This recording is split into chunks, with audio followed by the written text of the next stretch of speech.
Muy buenos días, queridos hermanos. Les saludo en el nombre de nuestro Señor Jesucristo. Amén. Amén. ¿Cuánto estamos bendecidos, hermanos? Amén.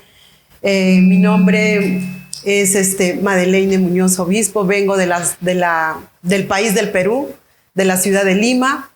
24 años ya en los caminos del Señor. Y bueno, hermanos, aquí estoy. En los planes del Señor estaba este día, este tiempo para estar con ustedes, porque en mis planes humanos en realidad no lo estaba. Yo venía de vacaciones a pasear, pero el Señor tenía cosas más grandes y maravillosas para mi vida y de pronto para ustedes también. Porque esta humilde mujer que está aquí delante de ustedes, tal vez no tengo los estudios ni ¿cómo le puedo decir? La preparación quizás de muchos años, pero tuve la preparación más grande, que fue en las manos del alfarero. Amén. Fue en sus manos que Él fue moldeándome, trabajando durante estos 24 años de mi vida. Y como el tema de hoy es dejando huella para las generaciones. Amén. Dejando huellas para las generaciones, ya del Espíritu de Dios había preparado este tiempo para esta palabra, y el día viernes compartí un poco con los que vinieron, un poquito de mi testimonio, porque imagínense, 24 años, ¿qué es lo que uno ha vivido, verdad? 24 años de haber vuelto a nacer, porque yo estaba muerta, estaba perdida, el enemigo había puesto ya como mis días contados, pero gracias al Señor, Él me sacó de ese lodo cenagoso, de ese fango, de ese hoyo, para poder poner mis pies sobre la roca, y aún más, dice su palabra, para avergonzar a aquellos sabios, ¿verdad? Aquellos que de pronto, en su momento, mi vida no tenía valor, yo no valía nada, porque era huérfana desde muy pequeña. A los 9 años quedé huérfana, pero creo que fui huérfana desde que nació mi hermana. A los 3 años que yo tuve, nació una hermana mía, y ella nació y al año le dio la polio. Y al darle la polio a ella, imagínense, mi mamá, porque vivíamos sin papá, entonces mamá se ocupaba totalmente de ella. Y entonces nosotros, los 3 hermanos, porque éramos 4, no existíamos para ella. Todo era enfocado en la salud de mi hermana. Y mi hermana se caía o mi hermana le pasaba algo, a quien la golpeaban, a quien le pegaban era a mí, porque era yo la que cuidaba a ella, ¿no? La cultura peruana es una cultura muy diferente a la de ustedes.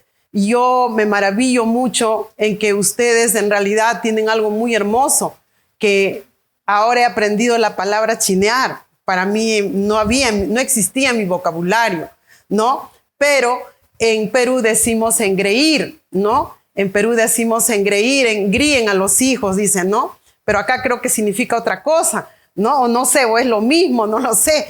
Pero aún así, con ese decir esa palabra, engreír o querer o amar o cuidar dentro de todo ello, que es chinear, ¿verdad?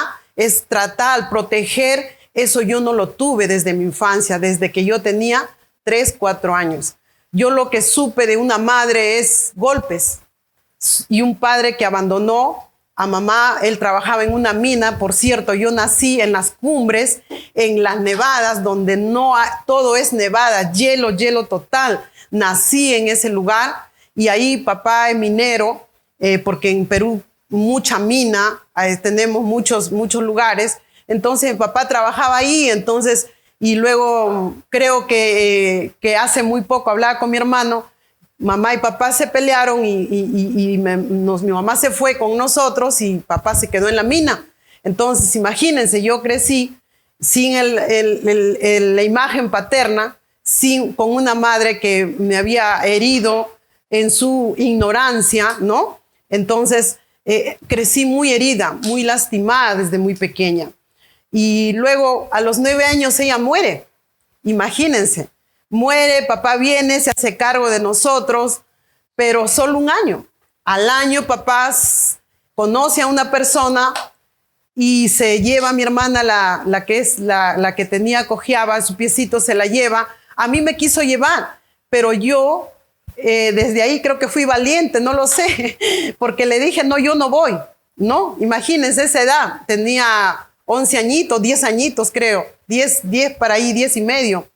Así que me quedé con mis hermanos, con los 2 varones y yo la mayor de las mujeres, ¿no? Así que mi vida fue muy dura, pasamos hambre, necesidades, una semana sin comer, bebíamos solo agua, buscábamos comida con mis hermanos. O sea, fue una vida muy dura, triste, donde yo no supe ni siquiera el recuerdo de un padre que me pudo sentar en sus rodillas o decirme o darme un abrazo. Imagínense este corazón cómo se encontraba, ¿no?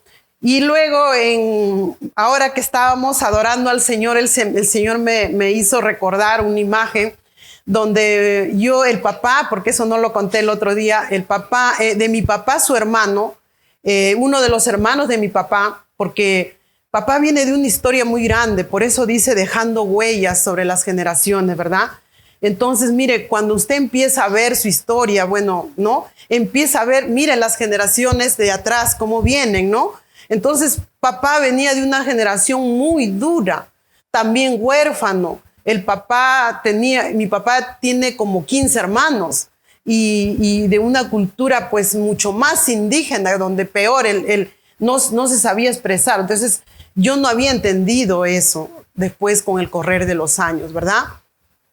Entonces, en ese proceso que estuve, mi papá, mi tío, uno de los hermanos de mi papá, conoce al Señor. Yo tenía 15 años en la sierra, en las alturas. Terminé la escuela, mi papá, o el colegio, porque el colegio para nosotros es la secundaria y la escuela es la primaria, entonces diferentes, ¿no? Y entonces mi papá dijo, secundaria no le voy a dar a ella estando aún lejos. ¿Por qué? Porque la mujer tenía ese concepto que la mujer no podía, o sea, como que rápido nos casamos y ¿para qué le van a dar estudio a ella, no? Así era su mente de mi papá. Entonces, pero yo ya desde ahí, yo me reconozco que era un poquito guerrera, luchadora, pues, ¿no? Después me doy cuenta y yo trabajando en las chacras, trabajando en casas, pelando pollos, así, trabajé y terminé mi secundaria. Y de ahí me fui a la sierra a los 15 para 16 años a enseñar a las alturas, a las cumbres, a enseñar de maestra. Porque en ese entonces un profesional no quería ir ahí a esas zonas porque era muy dura la vida ahí. Entonces me voy y ahí llego al pueblo donde estaba el hermano de mi papá y ahí es la primera vez en la adoración me hizo recordar que ahí conocí o la palabra de Dios llegó a mi vida. Estábamos en una casita y el tío oró y me preguntó, oramos si yo quería recibir a Cristo como mi Salvador. Y yo sin saber, sin conocer de Cristo, nunca había llegado la Biblia a mis manos. Yo era católica, pero no tenía el conocimiento de la palabra. A misa se iba, el peruano es muy idólatra, entonces uno adoraba más a las imágenes que en realidad conocer a ese Dios vivo, ¿verdad? Entonces yo venía de esa cultura, entonces ahí empecé a conocer con mi tío, ¿no? Caminaba, enseñaba a los niños, fue un tiempo muy hermoso, pero todavía no había tenido ese encuentro con el Señor. Pero si yo hubiera entrado a conocer un poco más, hubiera entrado de pronto, la historia de mi vida hubiera sido diferente, porque 16, 17 años, a los 17, ya para cumplir 18, me piden el nombramiento para ser maestra, ¿no? De los niños, pero yo no tenía, había dado un examen y ese examen yo era muy inteligente. Había ganado en todo ese examen, pero mi edad, porque la mayoría de edad para Perú es 18 años. Si usted no tiene 18 años, no puede recibir, o sea, un trabajo. Usted es menor de edad. Entonces, yo fui, me acuerdo, mi tío en su pobreza, porque ellos criaban ovejitas, sembraban en su cultivo, ¿no? Entonces me dice, yo no tengo dinero, hay que sobornar, porque si no, para que usted, porque en julio y yo cumplía 18 en octubre, o sea que faltaban meses, poquititos nada más. Pero miren, ese episodio de mi vida fue duro, porque cuando me dijo, anda, ve a Guaral, busca a tu papá y tu papá te va a ayudar. Y mi papá, cuando llego, ya él tenía a su esposa, a sus hijos, y le dije, papá, ayúdame. Y mi papá no me ayudó. Me dijo que no tenía, acudía a muchas personas, pero todos me cerraban la puerta. Así que perdí una gran oportunidad en mi vida que pudo haber marcado muchas cosas. Desde ya el enemigo iba robando muchas cosas en mi vida. Entonces, y yo no sabía que papá, debajo de su colchón, después con los años, me enteré que tenía un montón de dinero. Imagínense, llegamos a una época de Alan García, de un presidente que devaluó todo y se devaluó todo el dinero. Y cuando en eso mi madrastra saca, me acuerdo que mi hermana me decía, porque las dos de padre y madre sufríamos, ¿no? Y ella me decía, madre, yo vi que papá levantó su colchón y con la tía llenaban bolsas, o sea, tía le decíamos a mi madrastra, ¿no? Y llenaban las bolsas de la plata y esa plata no tenía valor. Y mire cuánto mi padre pudo hacer por mí, por la vida de mis hermanos, pero en su ignorancia, por su falta de conocimiento, nos hirió y nos lastimó mucho. Porque de pronto hoy en día la que estaría acá le diría, soy una directora, porque para mi edad, que tengo ya 53 para 54 años, ya tal vez estaría ya casi por jubilarme en el Perú con la edad que hubiera ingresado, ¿verdad? Ya hubiera cumplido los años, hoy día estaría disfrutando de un sueldo o de una pensión en el Perú, pero no fue así. Entonces iba dolor tras dolor en mi corazón y después me fui a trabajar a Lima, a la capital. ¿Pero de qué? De empleada de servicio, porque no había otra cosa donde yo podía trabajar. Y desde ahí cargaba pesos en mi vida, y hasta que en el tiempo conocí, pensando que venía el príncipe azul a rescatarme y a darme todo lo bonito que yo pensaba que me iba a dar y que íbamos a ser felices para siempre, ¿no? Pero ese felices se quedó. Y entonces no fue así. Entonces yo entregué mi corazón a este varón, y por eso le digo a muchas jovencitas, jovencitos de pronto que están aquí, ahora les digo, no entreguen su corazón tan fácilmente, porque a veces no sabemos con qué personas nos vamos a encontrar. Y si en realidad Cristo no entra primero a tu corazón y sana y te enamoras de Él primero, en realidad lo demás no va a ser algo bonito. Amén. No va a ser algo bonito, porque en realidad a veces nosotros ponemos la confianza más en el hombre que en el Señor, ¿verdad? Y así esta mujer, a los años tuve dos hijos, sufrí bastante, caminaba en las playas vendiendo mis productos para poder dar de comer a mis hijos. Sufrí bastante, es una historia muy dura, hasta que mi esposo en eso entró en la bebida y mujeres y se fue. Y fue una palabra dura que marcó y me dijo, no, hoy lo hablo ya sin llorar, porque Dios trató con mi vida, porque si hace más o menos unos 15 años atrás yo hubiera estado acá y me dijo esto y estaría llorando, ¿verdad? Él me dijo algo que luego fue yo creo que el impulso para avanzar en muchas cosas, ¿no? Aunque el enemigo quiso derribarme y tumbarme, él me dijo, he conseguido una mujer mejor que tú, profesional, y me voy. Imagínense esa palabra tan dura, tan difícil para poder aceptar en un corazón donde había recibido maltrato, tanto sufrimiento, ¿verdad? Eso fue como la estaca que el enemigo puso, y mi vida era matarme, ya no hay sentido para la vida, mis hijos van a sufrir, y yo planeaba mi muerte día a día. Y en medio de ello, con dos niños, uno de Stephanie de 7 años, o creo que de 6, y Patrick de 4, ahí conozco al Señor por medio, como les dije el otro viernes, por medio de mi chiquito, ¿no? De mi pequeño conocí la palabra. 24 años en el Señor, pero pasé por muchos procesos duros y difíciles. Estando en el Señor, no había conocí, me enamoré de Él, tuve ese primer amor precioso que uno corre a la iglesia, querer conocerlo. Bueno, a mí me pasó eso, ¿no? Quería correr a la iglesia, recibir, porque nunca había entendido qué significaba la palabra amor para mi vida. No sabía. Entonces empiezo y el Señor desde ese día me tomó en sus brazos y empezó a trazar una nueva historia para mi vida. Y empecé a caminar y a empezar a dejar esas huellas para las generaciones, y que de pronto aquí también voy a dejar unas huellitas para que de pronto alguna mujer, un varón o algún joven pueda cambiar la historia también de su vida, de pronto por mi testimonio. Amén. Como les decía, y por eso que cuando estaba orando en estos días, Liz me invitó, me dijo, Made, puedes compartir, y me decía la misionera. Y yo me sentía como que, ¿no? O sea, porque yo soy una mujer dentro de mi iglesia, igual que ustedes. En sí he recibido cargos por mucho, pero no es porque yo haya pisado pues los institutos bíblicos o yo tenga un conocimiento tremendo, sino que ha sido por la gracia del Señor. Amén. Porque el Señor, de Él es el querer como el hacer. Él es el que mira nuestras vidas, ve nuestros corazones, y Él es el que hace la obra, hermano, no nosotros. Amén.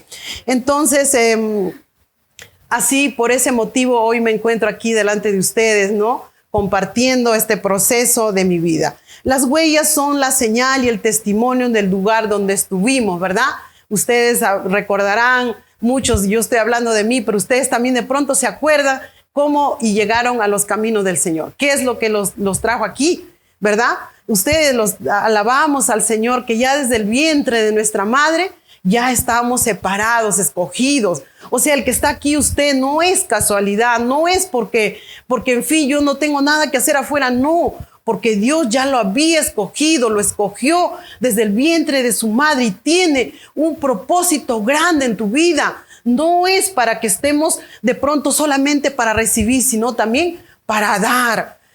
Hace poco, el año pasado, dejé yo negocio, cerré todo y decidí irme a las misiones. Ya hace mucho tiempo trabajaba porque sentí ese ardor que quemaba en mi corazón. Y así que cerré, para muchos locura, pero para Dios fue algo grande. Yo creo que era necesario, amén. Era necesario que tomara esa determinación. Y algo que cuando el hermano dirigía acá, me acuerdo cuando llegué a ese lugar, ese pueblo donde yo tenía que estar ahí en la iglesia, decía, cuando entré, el pastor decía, a ver, hermanos, ¿cómo estamos? Y ellos decían, bendecidos para bendecir. Ese era el lema, todos los días, bendecidos para bendecir. Maranata, Cristo viene pronto, decía, ¿no? Entonces yo sentía en mi corazón, Dios, era como que cada vez que decía eso me quemaba dentro de mi corazón, ¿no? Bendecidos para bendecir. Entonces nuestra vida, los que hemos sido escogidos, separados, los que estamos aquí y tal vez los que no han venido, somos escogidos para bendecir, mi hermano, mi hermana. Somos escogidos y dejaremos huellas para las nuevas generaciones. Amén. 24 años. La hermana le fue todo bien. No es así. No me fue todo bien. Pero vamos a la palabra de Dios y vamos a Josué, porque hoy se centra en alguien que dejó huellas y que aún más nos enseñó a que vamos. Vamos a Josué capítulo 4 y vamos al... en realidad, desde Josué 4, del 1 al 24, usted en casa lo medita, usted va a ver cuán rico y qué es lo que Dios nos habla, ¿no? Porque el primer punto, 4, vamos a Josué 4 y vamos en el verso 6 al verso 7. Amén. Josué 4, 6, 7. Dice, ¿no? Para que esto sea señal entre vosotros, y cuando vuestros hijos preguntaren a sus padres mañana, diciendo, ¿qué significan estas piedras? le responderéis que las aguas del Jordán, dice, fueron divididas delante del arca del pacto de Jehová. Cuando ella pasó el Jordán, las aguas del Jordán se dividieron, y estas piedras servirán de monumento conmemorativo a los hijos de Israel para siempre. Amén. Entonces, ¿qué es lo que qué hablamos dejando huellas? Son dejar huellas de episodios donde Dios hizo milagros, porque el Señor, cuando hizo pasar a su pueblo, hizo un milagro, ¿verdad? Hizo un milagro y le dijo, dejen esas piedras como para que recuerden. Y yo te digo hoy, hermano, hermana, qué milagros hizo desde el día que tú entregaste tu vida al Señor. Qué milagros hizo, porque no creo que estés aquí porque Dios no haya hecho nada, ¿verdad? Dios ha tenido que haber hecho milagros en tu vida, ¿no? En el proceso de tu vida para que hoy sigas aquí. Pero esos milagros tienen que ser, o sea, esas huellas tienen que ser, que signifiquen esas piedras, lo que el milagro que hizo Dios en tu vida. Y yo les compartía el día viernes a los hermanos que yo sufrí de un cáncer terrible, un cáncer que abayazaba mi cuerpo tremendamente. De pronto dirán, la hermana, pero ¿cómo está ahí después de ese cáncer, verdad? Es para que usted vea que el Señor hace cosas milagrosas en la vida de cada uno. Y miren, nosotros somos dentro de mi congregación, al menos del Perú, porque nosotros tenemos a nivel mundial muchas iglesias. Somos una iglesia con un reconocimiento internacional también, ¿no? Pero dentro del Perú tenemos en la costa sierra y selva. Entonces cada cultura, cada región tiene su forma de adorar al Señor, ¿no? Y a veces nosotros tenemos que cuando usted va a la sierra, allí en la sierra nosotros no podemos usar aretitos, no podemos usar, porque su cultura de ellos es totalmente más indígena. Entonces uno tiene que entrar ahí. Usted va a la costa y es un poquito, ¿no? Va a la selva y la selva es casi la zona tropical de aquí. Entonces usted va a ver en el templo que las mujeres podemos entrar así como que unas ropitas un poquito más ligeras por el mismo calor, ¿verdad? Entonces nuestra cultura es múltiple, es diferente, ¿no? Entonces, en este caminar, en este proceso, yo escuchaba mucho a las hermanas, algunas hermanas que Dios le hablaba, o a veces están orando y pueden ver algo, o Dios pueden oír, ¿verdad? La voz del Señor.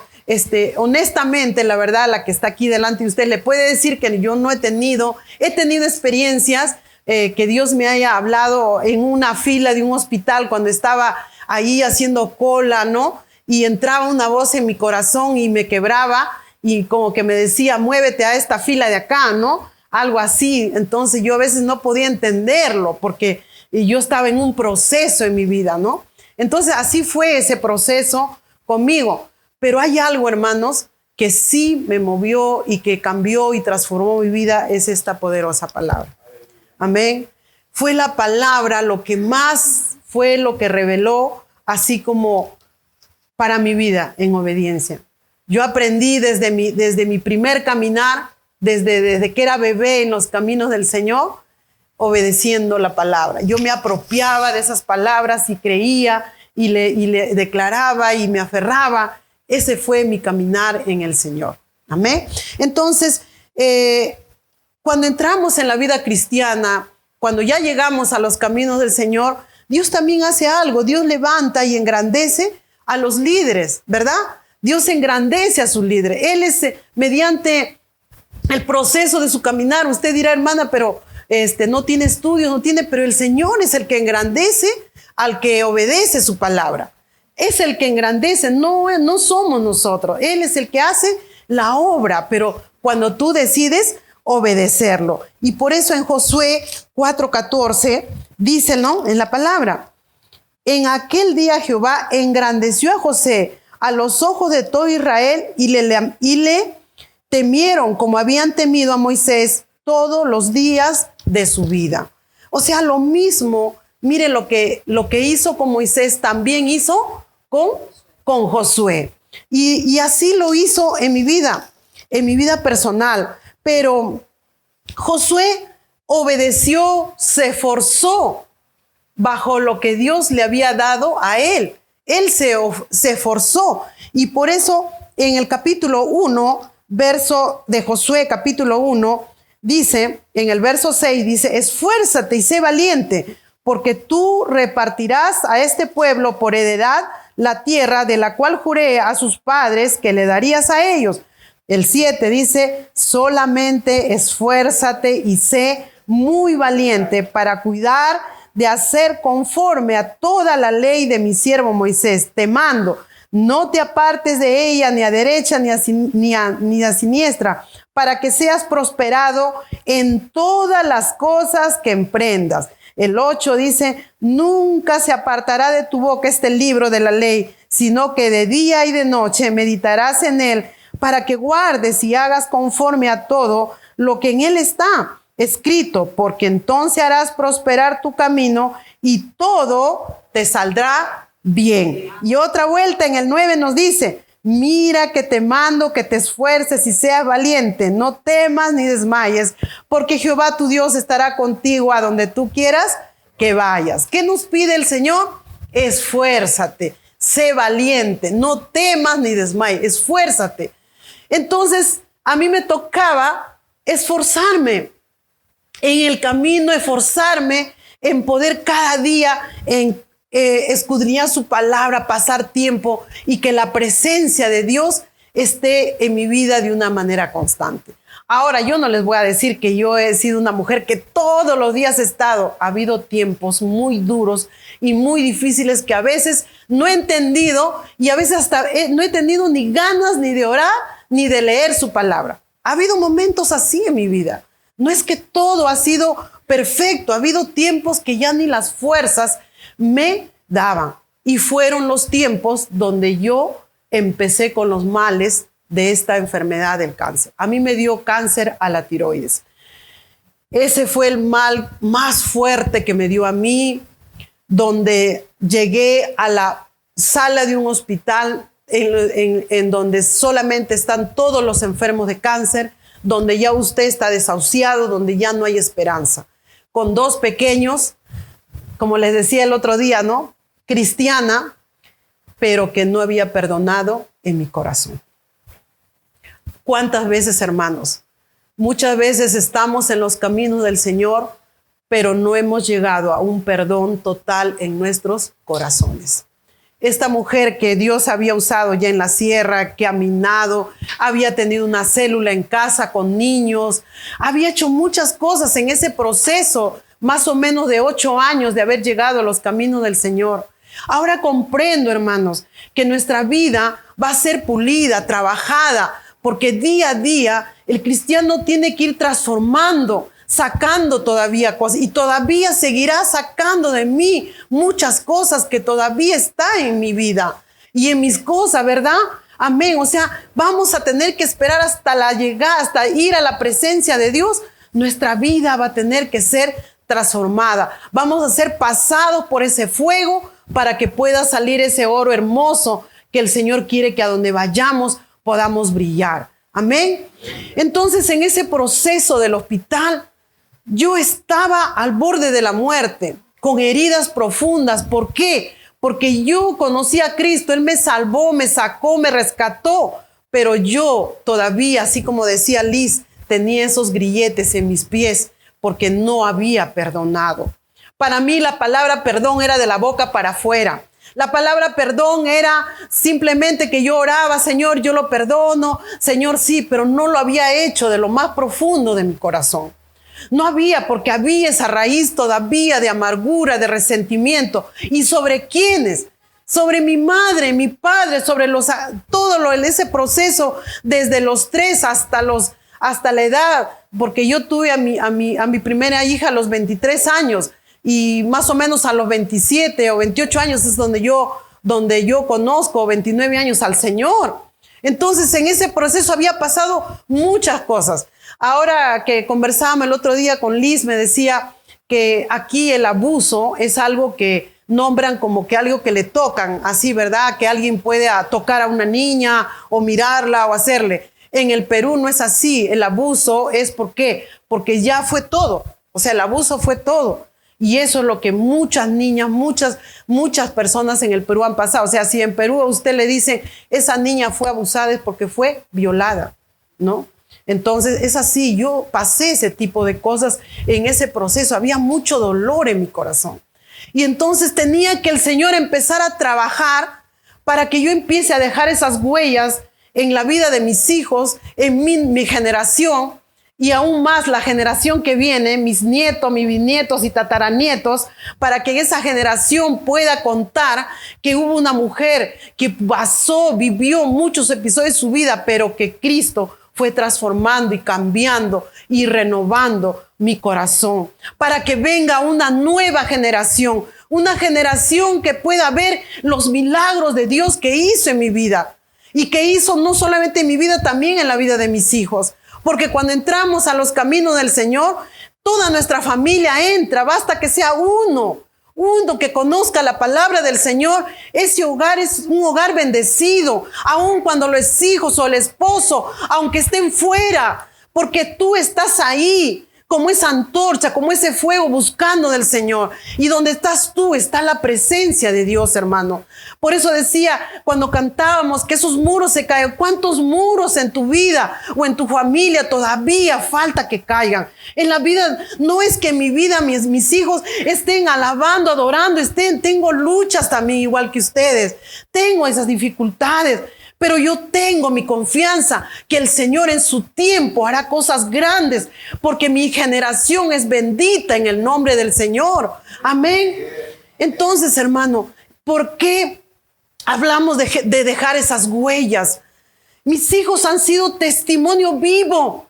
Ellos de pronto ustedes pueden decir, pero ellos han visto a una madre que bajaba las escaleras arrastrándose, porque te pesaba 46 kilos y mis piernas no tenían fuerza para pararse.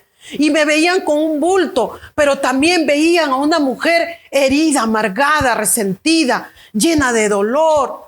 Porque mi corazón, así como que usted me veía y decía, ¿qué es lo que ve en su rostro? En mi rostro había dolor, en mis ojos había dolor todavía, porque todavía yo no había sanado esas heridas en mi corazón. Hasta que llegué al límite total. Yo no sé tú, mujer o varón, cuando pasas momentos duros y cuando pasan episodios a veces de amargura y como que sientes que acá se atraca acá. Bueno, yo sentía eso, ¿no? Como que llegaba acá y yo quería gritar, decir algo, pero aquí se quedaba.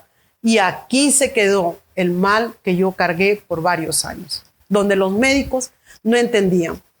Pero que el Señor, en su bendita y maravillosa misericordia y amor y bondad, y para que el nombre de Dios sea glorificado, hoy estoy aquí delante de ustedes y para que pueda contar que hay una piedra que mis hijos van a decir, mamá venció esto, aquí está, mamá, yo vi en mi madre esto.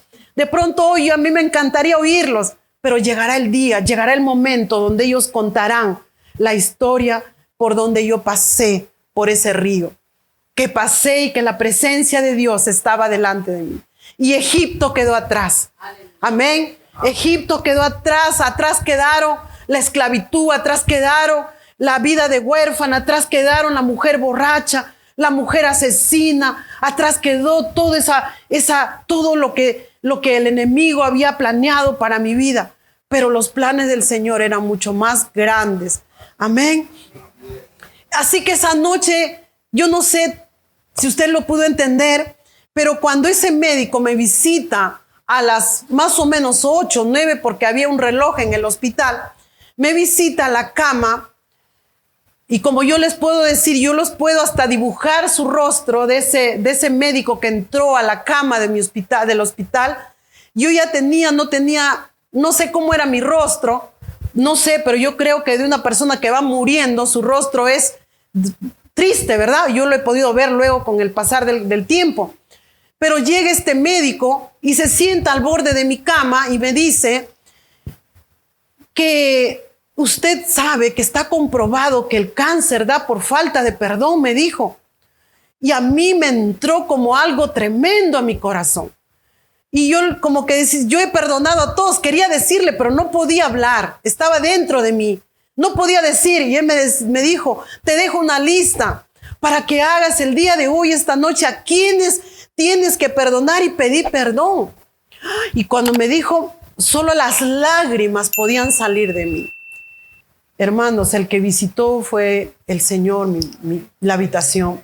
¿Por qué razón le digo esto? Porque yo al día siguiente hubo un cambio donde yo hice la lista, donde yo ya tenía todo lo que así como a Josué le había dejado el Señor, todo cómo tenía que hacer, cómo tenía que sacar a su pueblo, qué es lo que tenía que hacer. Así Dios me habló y me dijo, de esa manera se sentó en esa cama el Señor y me dijo, de esa manera vas a hacer la lista. No, y empecé a hacer la lista. ¿Y por quién empecé? Empecé por mi madre, que había estado ya muerta. Incluso yo le dije, pero mi mamá ya está muerta. Y él me dijo, tú puedes pedirlo. Y a mí me caló eso, ¿no? A mi papá yo no dejaba que ingresara al hospital porque yo tenía mucho dolor en mi corazón. A mi esposo menos. Imagínense, lo quería muy lejos. Y yo incluso decía que el día que yo, como le contaba, el día que yo ya esté muerta, él se va a recordar de quién perdió, a quién dejó, que ahí va a sufrir. O sea, yo todavía ahí al borde de la muerte, yo decía, al día que me ve en ese cajón va a decir, ay, va a llorar todo lo que me ha perdido, ¿no? Y supuestamente yo desde arriba voy a mirar su dolor ahí. No sé si a ti te ha pasado, pero a mí me pasó. Tanto así era, imagínense, el dolor o lo que yo tenía en mi corazón, ¿no? Y en eso mandó la lista el Señor. Y me dijo, y no sé más palabras, y al día siguiente, después que yo había hecho una lista, pero yo decía, ¿cómo lo hago? Tengo que escribirlo. Yo estaba con aquí en mi mano, tenía varias cosas, ese pitito que sonaba, que yo ya estaba por morir, ¿no? Entonces, yo al día siguiente, cuando vienen a verme al hospital, a la cama para que pasen los médicos la revisión, encontraron otro rostro. Por eso decía Liz, ¿no? Cuando hay un perdón, cambia tu rostro. No cambia tu vida. Entonces, cuando la enfermera viene a verme, me vio y me dijo, como, ¿qué pasó? Y empezó, lo primero que miró fue esa cosita que el pulso me bajaba, empezaba a subir en vez de bajar ya. Entonces empezó a subir y entonces me quedó mirando. Y entonces yo le dije, señorita, quiero saber, el médico que vino ayer en la noche, podría decírmelo, porque hasta ese momento mi mente mía no decía que era Dios quien había entrado, Jesús a mi habitación.